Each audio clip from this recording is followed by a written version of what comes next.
नागपूरमध्ये शरद पवार सध्या माध्यमांशी बोलतायत. आपण थेट जाऊया तिकडे.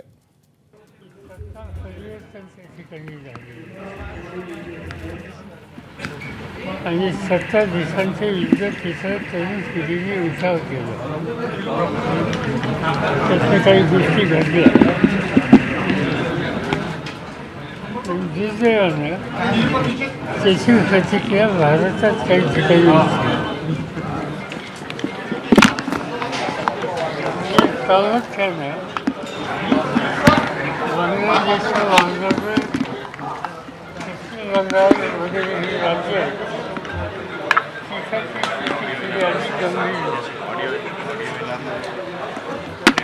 पण तिथं काही घडलं त्याच्या फळा महाराष्ट्रात होतील असं कधी वाटलं नव्हतं. त्याचं मी खोलात जाऊ इच्छित नाही. पण आजच्या परिस्थितीमध्ये समाजाच्या सगळ्या थरामध्ये एक वाक्यता आणि सामंजस्य याची अतिशय गरज आहे. आणि म्हणून जे काही घडलं काही ठिकाणी महाराष्ट्रात ते राज्याच्या समाजाच्या हिताचे आज शांततेची गरज आहे. आणि ती शांतता प्रस्थापित करायची असेल तर समाजकारण राजकारण या सगळ्या क्षेत्रातल्या लोकांनी संयमाचा पुरस्कार करावा आणि शांतता कशी राहील याबद्दलची खबरदारी घ्यावी एवढंच मी आज बोलू इच्छितो. शासनाचं धोरण, शासनाची कारवाई, गुन्हे खात्याची जबाबदारी, त्यांची कारवाई याचं भाष्य करता येईल. पण आज मला शांतता आणि सौहार्द याचं महत्त्व जास्त वाटतं. आणि म्हणून त्याच्या अन्य बाबा ज्या आहेत त्याचं मी भाष्य करू इच्छित नाही. हे सुनियोजित वाटतं का तुम्हाला? जो प्रकार सुरू आहे तो सुनियोजित असं वाटतं का तुम्हाला?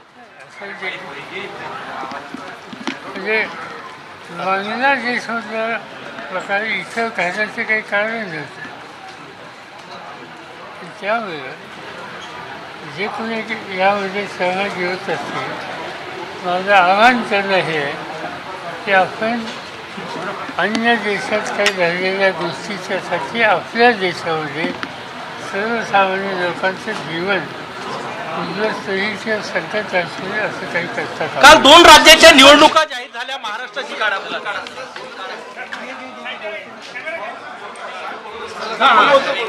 2 राज्याच्या निवडणुका जाहीर झाल्या. अपेक्षित होतं की महाराष्ट्राच्या निवडणुका जाहीर होईल. कसं बघता तुम्ही याच्याकडे? काल देशाच्या प्रधानमंत्र्यांनी लाल किल्ल्यावर भाषण देत असताना सर्व देशाच्या निवडणुका एका वेळेला व्हाव्यात, सर्व देशाच्या निवडणुका एका वेळेला व्हाव्यात या प्रकारची भूमिका मांडली. आणि ती भूमिका मांडून 12 तास नाही गेले तर आपल्याला ऐकायला मिळतं की जम्मू काश्मीरची निवडणूक जाहीर झाली, हरियाणाची झाली, झारखंड आणि महाराष्ट्राची झाली. सर्व देशात एका वेळी निवडणुका घ्यायचं धोरण प्रधानमंत्री मांडत असताना महाराष्ट्राच्या निवडणुकीच्या संबंधी त्यांचा हा निर्णय एक प्रकारचा विरोधाभास आहे. यापेक्षा आधी काय सांगायचं?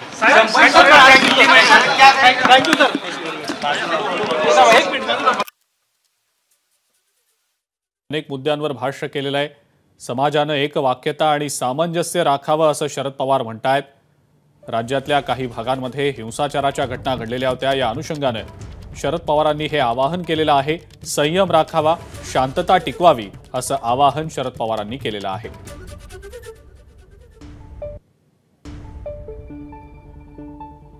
समाजाच्या सर्व स्तरांमध्ये सामंजस्य राखण्याची गरज आहे असंही शरद पवार म्हणाले. सोबतच निवडणुकांची घोषणा होताना 2च राज्यांच्या निवडणुका जाहीर केल्या गेल्या. मात्र लाल किल्ल्यावरनं पंतप्रधान वन नेशन वन इलेक्शनच्या बाबतीत बोललेले होते. पंतप्रधानांच्या बोलण्यामध्ये विरोधाभास असल्याचं शरद पवारांचं म्हणणं आहे.